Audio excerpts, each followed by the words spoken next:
Hello students, welcome to आव्या classes. प्यारे बच्चों, आव्या क्लासेस में आपका बहुत बहुत बहुत स्वागत है। और इस वीडियो में हम लोग एक नया टॉपिक देखने वाले हैं, वो है potential energy of A system of charges, section 2.7।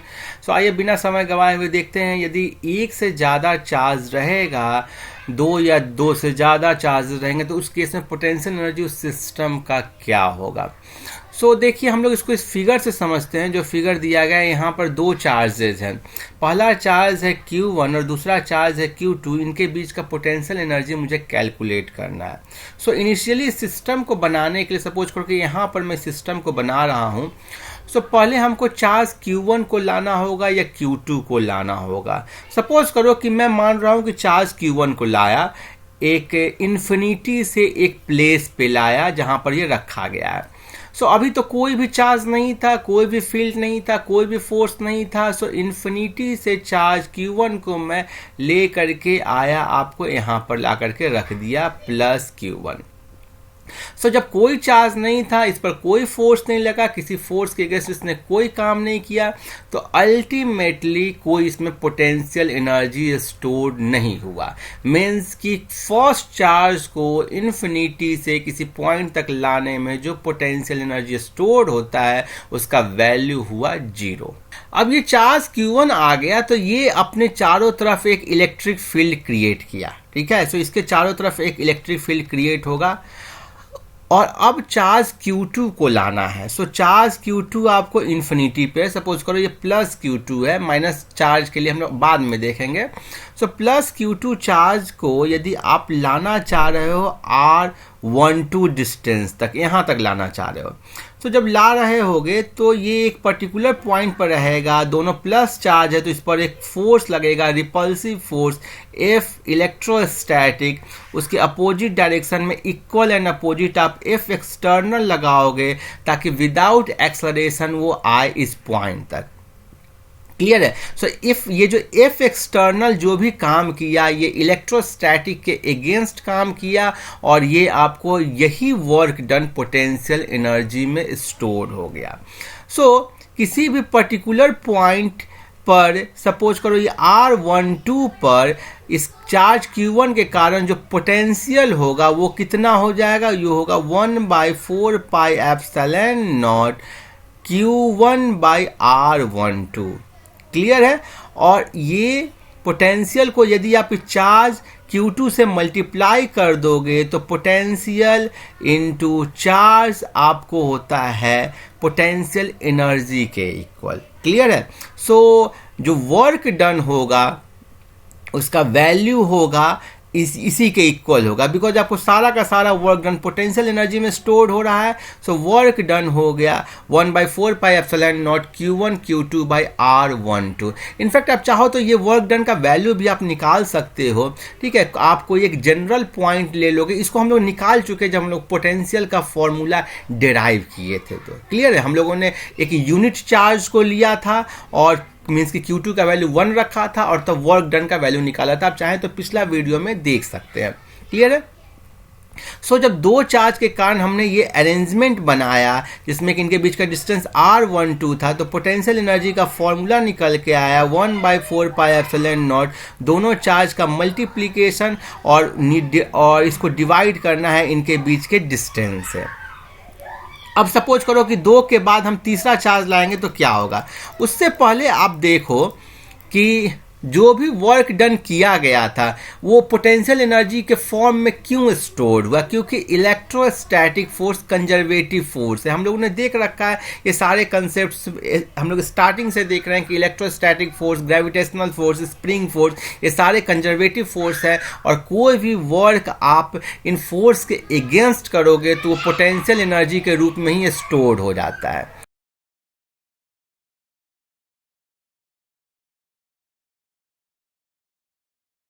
अब इसमें कुछ पॉइंट्स है, उसको देख लेते हैं। पहला पॉइंट है कि यदि चार्ज Q1 की जगह हम लोग Q2 को फर्स्ट लाएं तो क्या होगा। देखो कि यदि Q2 को आप फर्स्ट ला रहे हो, सबसे पहले चार्ज Q2 को लाओगे तो कोई उस पर कोई वर्क डन नहीं होगा, क्योंकि कोई एक्सटर्नल फोर्स नहीं है। इसको लाने में वर्क डन 0 हो गया, कंसिक्वेंटली पोटेंशियल एनर्जी 0 हो गया। क्लियर है। अब यदि Q2 को आप ले आए हो, फिर उसके बाद Q1 को ला रहे हो, सो इनके बीच का जो डिस्टेंस होगा अगेन आपको R12 होगा, क्योंकि R12 इनके बीच का डिस्टेंस है।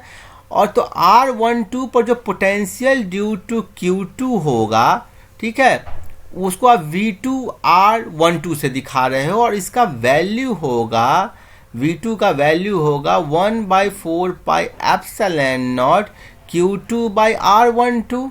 आप पोटेंशियल का फॉर्मूला पिछले वीडियो में देख चुके हो। अब ये चार्ज यदि Q1 से इसको मल्टीप्लाई कर दोगे तो यही हो जाएगा आपको पोटेंशियल एनर्जी के इक्वल। सो यही हो गया पोटेंशियल एनर्जी के इक्वल, और इसका वैल्यू आ गया 1/4 pi epsilon not Q1 Q2/R12 same आ गया है। सो यदि Q2 को पहले लाया जाए, Q1 को पहले लाया जाए दो चार्ज सिस्टम में, तो पोटेंशियल एनर्जी सेम रहेगा। एक पॉइंट ये हो गया। सेकेंडली, यदि सेम चार्ज हो, अपोजिट चार्ज हो, तो क्या बनता है कंडीशंस, वो हम लोग देखते हैं। सो दोनों यदि पॉजिटिव चार्ज हो तब होगा potential energy 1/4 pi epsilon not Q1 Q2/R12।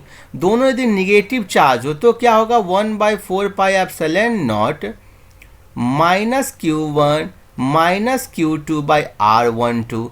Minus minus plus हो जाएगा, सेम चीज आया, ठीक है। इसका मतलब है कि इन दोनों केस में पोटेंशियल एनर्जी पॉजिटिव आ रहा है। पॉजिटिव आने का मतलब क्या हो गया, यदि Q1 पॉजिटिव चार्ज है, Q2 पॉजिटिव चार्ज है, तो फोर्स जो होगा इलेक्ट्रोस्टैटिक फोर्स एक रिपल्सिव होगा, उसको फेंकेगा दूर, उसको अपने से दूर हटाएगा, और उस रिपल्सिव फोर्स के अगेंस्ट जा करके इन्फिनिटी से आप धीरे धीरे करके उसको विदाउट एक्सलरेशन ला रहे हो। मैं इसके किसी फोर्स के अगेंस्ट काम कर रहे हो, जो कंजर्वेटिव फोर्स है उसके अगेंस्ट काम कर रहे हो। तो कंजर्वेटिव फोर्स के अगेंस्ट आप काम कर रहे हो तो आपको क्या, पोटेंशियल एनर्जी इंक्रीज हो जाता है against conservative force. So potential energy, positive potential energy stored. आप ध्यान रखना, हमेशा ध्यान रखना, against conservative force positive potential energy stored. So हम लोगों ने पॉजिटिव चार्ज और निगेटिव चार्ज के लिए देखा कि पोटेंशियल एनर्जी पॉजिटिव आता है क्योंकि work done against conservative force होगा, और उसका वैल्यू यही निकल के आता है। अब हम लोग अपोजिट चार्ज के लिए देखते हैं कि पॉजिटिव और निगेटिव चार्ज के लिए क्या होगा। सो सपोज करो कि Q1 एक पॉजिटिव चार्ज है और माइनस Q2 को आप इन्फिनिटी से ला रहे हो, ठीक है। सो इन्फिनिटी से लेकर के मुझे इस पॉइंट तक लाना है जहां इसके बीच का डिस्टेंस ये क्या है, R12। सो क्लियरली चूंकि ये अपोजिट चार्ज है तो अट्रैक्टिव फोर्स के कारण ऑटोमेटिकली आएगा। मीन्स कि यहाँ पर किसी एक्सटर्नल फोर्स को वर्क डन नहीं करना पड़ रहा है, कंजर्वेटिव फोर्स ही वर्क डन कर रहा है। और जब भी कंजर्वेटिव फोर्स वर्क डन करता है, पोटेंशियल एनर्जी क्या होता है, घटता है। सो इन्फिनिटी पे पोटेंशियल एनर्जी क्या है, 0। और कंजर्वेटिव फोर्स यदि वर्क डन करेगा तो पोटेंशियल एनर्जी को घटा करके निगेटिव ले आएगा। सो यहाँ पर जब माइनस Q2 यहाँ पर आएगा तो पोटेंशियल एनर्जी कितना हो जाएगा, निगेटिव। अब आप इसको ऐसे भी समझ सकते हो कि कोई एक्सटर्नल फोर्स इसके अपोजिट डायरेक्शन में लगेगा, जो कि इस Q2 को, इनफैक्ट माइनस Q2 को इस पॉइंट से इन्फिनिटी तक लेकर के जाएगा विदाउट एक्सलरेशन। उस केस में F एक्सटर्नल जो वर्क डन करेगा वो क्या होगा, पॉजिटिव होगा, ठीक है। मालूम करो कि ये प्लस U है। सो यहाँ पर जो पोटेंशियल एनर्जी था माइनस U, इसमें प्लस U जोड़ दोगे, मीन्स कि 0 हो गया। सो आप ऐसे समझो कि एक्सटर्नल फोर्स को एक equal amount of positive work करना पड़ेगा, तब जा कर के जो निगेटिव पोटेंशियल एनर्जी है वो फिर से एक 0 पोटेंशियल एनर्जी हो जाएगा जब ये रिवर्स पाथ पे जाएगा। सो ये केस है आपको Q1 Q2 लेस देन 0 का, और ये केस है आपको Q1 Q2 ग्रेटर देन 0 का। सो इसको आप लिखोगे by conservative force negative potential energy stored. इसको आप ऐसे भी करके निकाल सकते हो, वैल्यू निकाल कर देखो। सो वैल्यू यहाँ पर मैं निकाल कर दिखाता हूँ। u is equal to 1/4 pi epsilon not Q1, suppose करो -Q2 है, -Q2 by R12, that is -1/4 pi epsilon not Q1 Q2 by R12।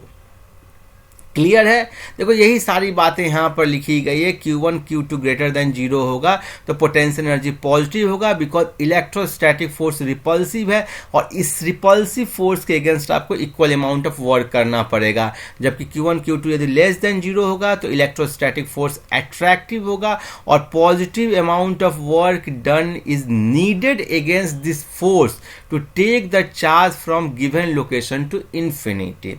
In fact जब भी कंजर्वेटिव फोर्स काम करेगा तो पोटेंशियल एनर्जी जो कि ऑलरेडी 0 था तो अब घट करके निगेटिव हो जाएगा।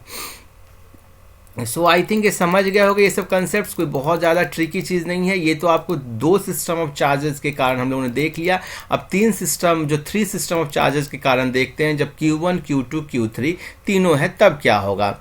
तो सपोज करो सबसे पहले मैं Q1 को लेकर के आया, यहाँ पर कुछ भी चार्ज नहीं था, बिल्कुल ब्लैंक था। सबसे पहले Q1 को लेकर आए, वर्क डन कितना करना पड़ा, 0। क्यों 0 करना पड़ा? क्योंकि जब कोई चार्ज ही नहीं था तो कोई फोर्स नहीं लगेगा तो वर्क डन 0 हो जाएगा, मीन्स की पोटेंशियल एनर्जी क्या हो गया, 0।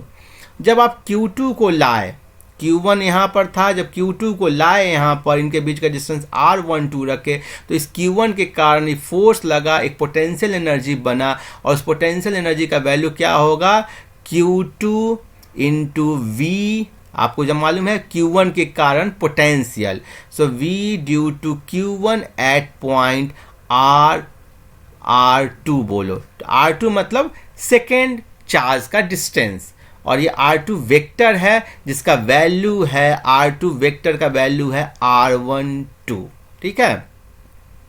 सो आप बोल सकते हो कि इसका वैल्यू आ जाएगा पोटेंशियल, ये जो Q1 के कारण पोटेंशियल का वैल्यू होगा 1/4 pi epsilon not Q1 by R12 into Q2। सो ये पोटेंशियल बन गया जो हम लोगों ने देख रखा है।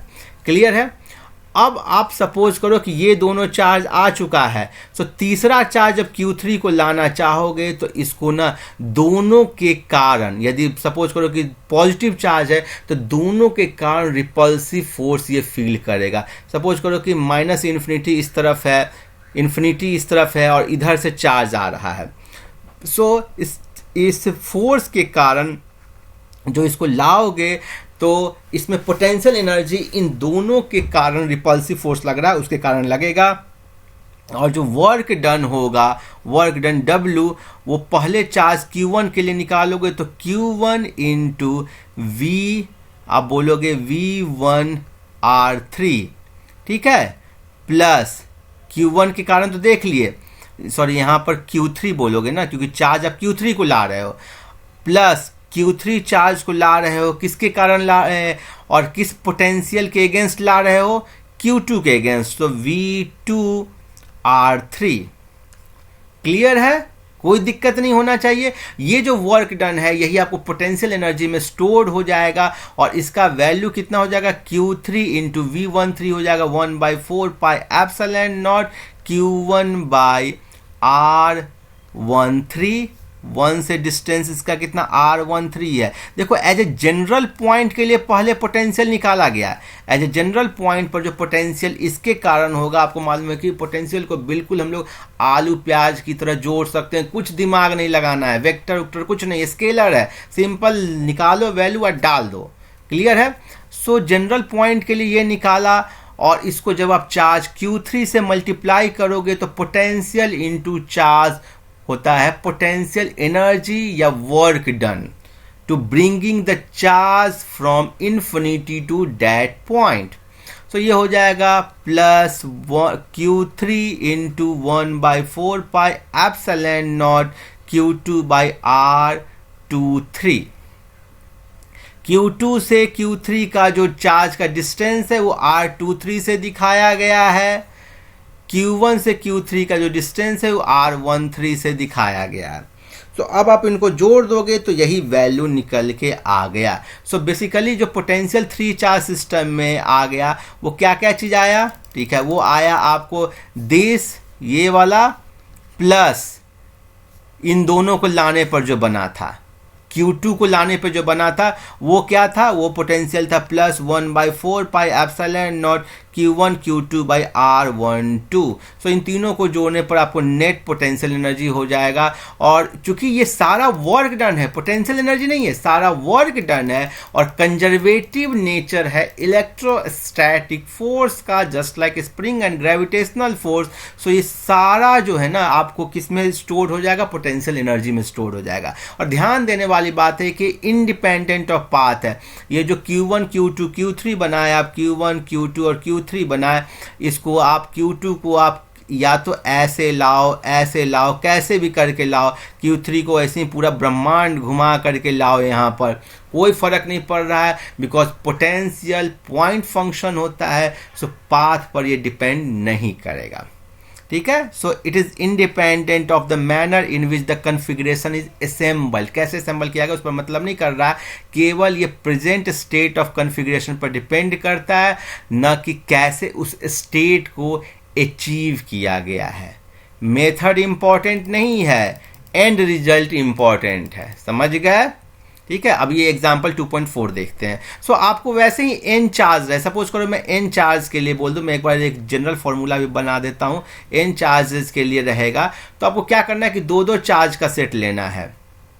लाइक सपोज करो आपको 1/4 pi epsilon not Q1 Q2 by R12 plus 1/4 pi epsilon not Q1 Q3 by R13, ऐसे डॉट डॉट करके Q1 का आप लास्ट वाला देखोगे Q1 QN बाई R1N, जहाँ R12 इन दोनों के बीच का डिस्टेंस, Q1 Q3 के बीच का डिस्टेंस R13 है, वैसे Q1 QN के बीच का डिस्टेंस R13 है।